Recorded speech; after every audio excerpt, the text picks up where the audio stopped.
Assalamualaikum warahmatullahi wabarakatuh. Belakangan ini saya pernah membaca di sebuah artikel.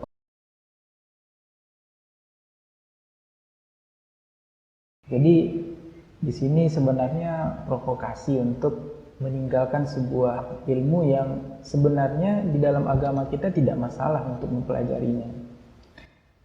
Tentang ilmu psikologi ini, kalau kita lihat dan kita baca kembali sejarah umat Islam, kan kita menelaah di dalam Al-Quran dan hadis, kita akan menemukan begitu banyak ayat-ayat di dalam Al-Quran, hadis-hadis Rasulullah SAW yang mengajarkan kepada kita tentang ilmu psikologi, atau di dalam agama kita itu disebut dengan ilmu nafs atau ilmu jiwa, atau yang lebih banyak itu kitab para ulama itu adalah tazkiyatun nafs.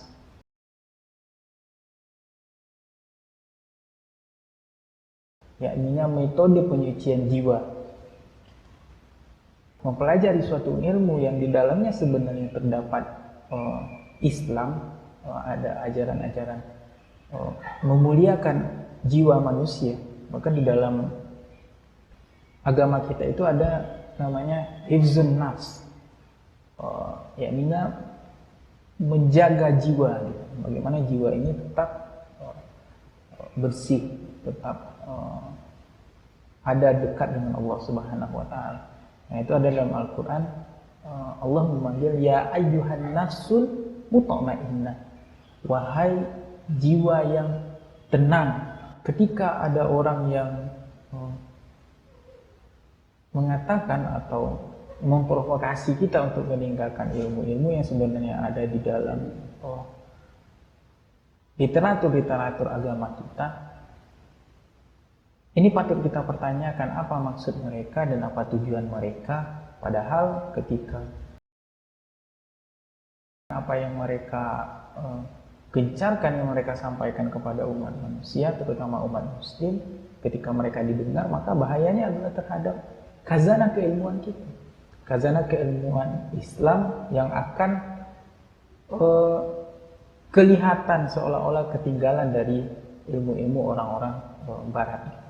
Padahal para ilmuwan-ilmuwan kita dulu, dimana ketika Islam ini menjadi rujukan dunia, menjadi rujukan peradaban dunia, maka bertebarlah para ilmuwan-ilmuwan muslim. Sebagaimana ilmuwan muslim ini juga dikenal oleh orang-orang barat. Nah, ada Imam Al-Khawarizmi yang menemukan aljabar, juga algoritma, yang ilmu beliau dipakai oleh orang barat sampai saat sekarang dan diakui oleh barat sebagai ilmu muslim.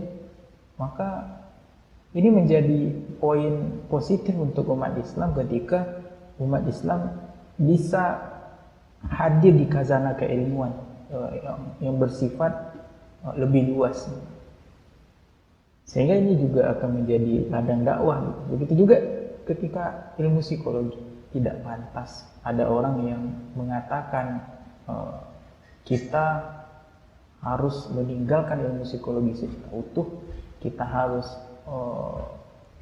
mengatakan ilmu psikologi itu adalah ilmu haram.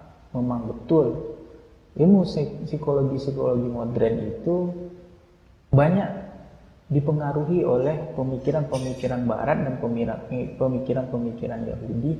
Namun ada suatu hal yang harus kita garis bawahi di sini, bahwa ketika ilmu itu sesuai dengan Al-Quran dan hadis, kita filter dengan Al-Quran dan hadis, maka sungguh ilmu itu adalah ilmu yang ketika kita gunakan itu, dia akan mampu untuk menjadi penguat dalil-dalil yang ada di dalam Al-Quran dan hadis.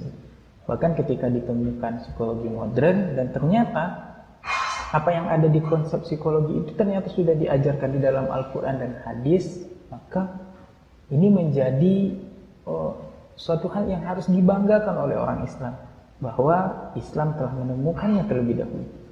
Ilmu yang ditemukan oleh orang barat ternyata sudah disebutkan di dalam Al-Quran, walaupun tidak secara utuh itu sama, tentu di dalam pemikiran kita dan keyakinan kita Al-Quran tentu lebih mulia.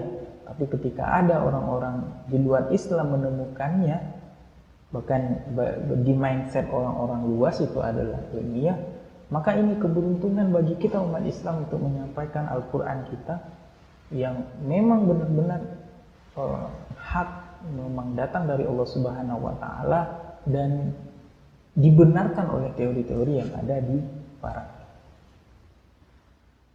Ayatnya berbunyi seperti ini. Lahum qulubul la ya'qiluna biha.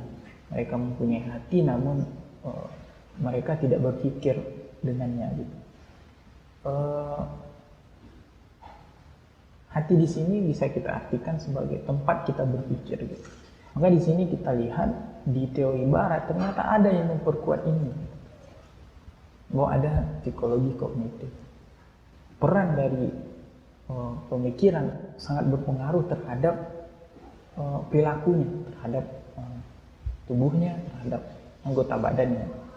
Maka ini menjadi poin yang beruntung bagi umat Islam karena wahyu kita ketika kita berdakwah kepada orang-orang yang di luar Islam, maka kita akan dimudahkan karena Al-Quran kita dibenarkan oleh teori-teori yang ada di luar Islam. Namun untuk teori-teori yang bertentangan dengan Al-Quran dan hadis, maka di sini yang harus kita buang, yang harus kita campakkan, atau bahasa kasarnya kita letakkan di tempat sampah gitu. Seperti perkataan dari Freud yang mengatakan bahwa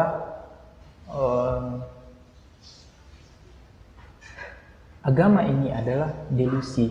Orang-orang yang beragama itu, orang yang percaya terhadap Tuhan adalah orang-orang yang berhalusinasi.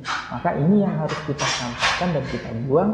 Namun ketika ada teori-teori tersebut yang mendukung terhadap kebenaran Al-Quran dan hadis, maka kita terima dan kita jadikan sebagai amunisi kita dalam berdakwah kepada orang-orang di luar Islam, sehingga mereka akan mudah tersentuh hatinya, akan mudah mereka kita ajak untuk kebenaran di dalam agama kita ini.